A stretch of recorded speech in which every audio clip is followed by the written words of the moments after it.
اعوذ باللہ من الشیطان الرجیم بسم اللہ الرحمن الرحیم۔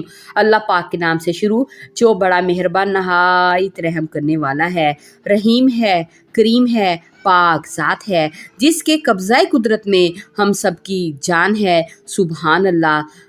ایاک نعبد و ایاک نستعین، ہم اللہ کی ہی عبادت کرتے ہیں اور اللہ ہی سے مدد مانگتے ہیں۔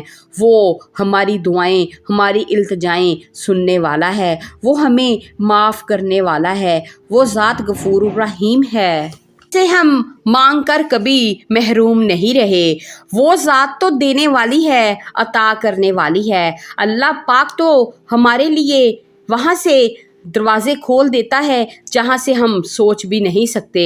ہم تو گنہگار ہیں، خطا کار ہیں، ہم غلطیاں کر کے معافی مانگتے ہیں، پھر غلطیاں کر لیتے ہیں، لیکن اللہ پاک ہمیں معاف کرنے میں دیر نہیں کرتا، بشرطے کہ ہم دوبارہ وہ گناہ نہ کریں۔ اللہ پاک سے اپنے کبیرہ کثیرہ گناہوں کی معافی مانگتے رہیں تو اللہ پاک معاف کرتا ہے، اور وہ معاف کرنے والی ذات ہے، معاف کرنے کو پسند کرتا ہے۔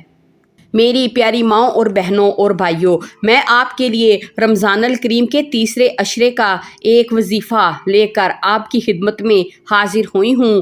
یہ عشرہ نجات کا ہے۔ اس میں آپ نے 2 دعائیں پڑھنی ہیں جو ہماری مغفرت کریں گی، جو ہمیں آگ کے عذاب سے بچائیں گی، کیونکہ اللہ پاک جاننے والا ہے، سننے والا ہے۔ ہم نے رمضان الکریم کے آخری تیسرے عشرے میں طاق راتوں کو بھی عبادت کرنی ہے۔ یہ ایک دعا طاق راتوں میں پڑھنے والی ہے اور دوسری دعا سارے 10 روزے آخری ان میں پڑھنے والی ہے۔ کوشش کریں کہ آپ دونوں دعائیں آخری 10 روزوں میں پڑھنے کا اہتمام لازمی کریں۔ کوشش کریں کہ صبح شام 100 مرتبہ یہ دعا پڑھ لی جائیں اور اللہ پاک سے ہاتھ اٹھا کر دعا کی جائے تو اللہ پاک آپ کی دعا ضرور قبول کرے گا۔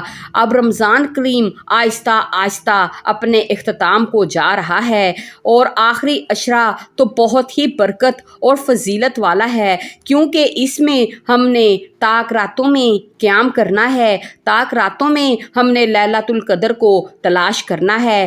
آخری 10 روزوں میں 5 راتیں یعنی کہ 21، 23، 25، 27 اور 29 یہ 5 طاق راتیں ہیں جن میں ہم نے عبادت کرنی ہے اور لیلۃ القدر کو تلاش کرنا ہے۔ لیلۃ القدر کی رات 1000 راتوں سے بہتر ہے، اس میں عبادت کی گئی بہت ہی زیادہ فضیلت کی حامل ہے۔ تو پھر مل کر ہم سب ان دعاؤں کو پڑھیں اور طاق راتوں میں قیام کریں۔ یہ طاق راتوں میں پڑھنے والی بھی دعائیں ہیں اور دن کو بھی پڑھنے والی دعائیں ہیں۔ جو اعتکاف پر بیٹھے ہیں وہ بھی ان دعاؤں کو کثرت سے پڑھیں گے اور اللہ پاک سے دعائیں کریں گے۔ چلیں میری پیاری ماؤں اور بہنوں اور بھائیوں، میں آپ کو یہ دونوں دعائیں پڑھ کر سناتی ہوں اور آپ نے بھی ان کو میرے ساتھ ساتھ پڑھنا ہے۔ اگر مجھ سے پڑھنے میں کوئی غلطی خطائی ہو جائے تو اللہ پاک بہت غفور الرحیم ہے، مجھے معاف فرما دے، آمین۔ بسم اللہ الرحمن الرحیم۔ سب سے پہلے اللہم اجرنی من النار، اللہم اجرنی من النار، اس دعا کو بھی آپ نے 100 مرتبہ پڑھنا ہے۔ ترجمہ: اے اللہ پاک مجھے جہنم کی آگ سے بچا لے، آمین۔ اور نمبر 2 پر دعا جو آپ نے پڑھنی ہے وہ ہے اللہم انکا عفو تحب العفو فاعف عنی، اس دعا کو بھی آپ نے صبح شام 100 مرتبہ پڑھنا ہے اور طاق راتوں میں اس دعا کو پڑھنے کا خصوصی اہتمام کرنا ہے۔ یہ دعا بہت ہی خوبصورت ہے۔ ترجمہ: اے اللہ پاک تو بہت زیادہ معاف کرنے والا ہے، معافی کو پسند کرتا ہے، بس تو ہمیں معاف فرما دے، آمین۔ میری پیاری ماؤں اور بہنوں اور بھائیوں، میں نے آپ کو جہنم سے آزادی کی دعائیں پڑھ کر سنائی ہیں۔ یہ جہنم کی آزادی سے، آگ سے پناہ سے کی دعائیں ہیں۔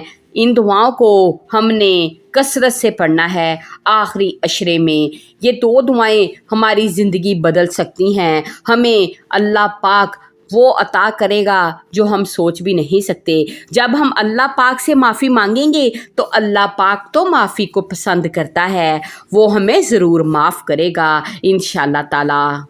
چلے میری پیاری ماؤں اور بہنوں اور بھائیوں، میں نے آپ کو رمضان الکریم کے تیسرے عشرے کی 2 دعائیں بتائی ہیں، آپ نے ان کو پڑھنا ہے۔ میں آپ سب کے لیے دعا کروں گی، آپ سب میرے لیے دعا ضرور کیجیے گا۔ اللہ پاک آپ سب کو تاک راتوں میں قیام کرنے کی توفیق عطا فرمائے۔ اللہ پاک آپ کو آخری عشرے میں عبادت کرنے کی توفیق عطا فرمائے۔ آپ لوگ شاپنگ میں کم جائیں لیکن عبادت کو نہ چھوڑیں، تھوڑا سا ٹائم نکال کے آپ باہر جائیں لیکن عبادت میں خلل نہیں ہونا چاہیے۔ چلے ملتے ہیں ہم آپ کے ساتھ ایک نئی ویڈیو، ایک نیا عمل اور ایک نئے وظیفے کے ساتھ۔ آپ سب میرے لیے دعا کیجیے گا، میں آپ سب کے لیے دعا کروں گی۔ اللہ حافظ۔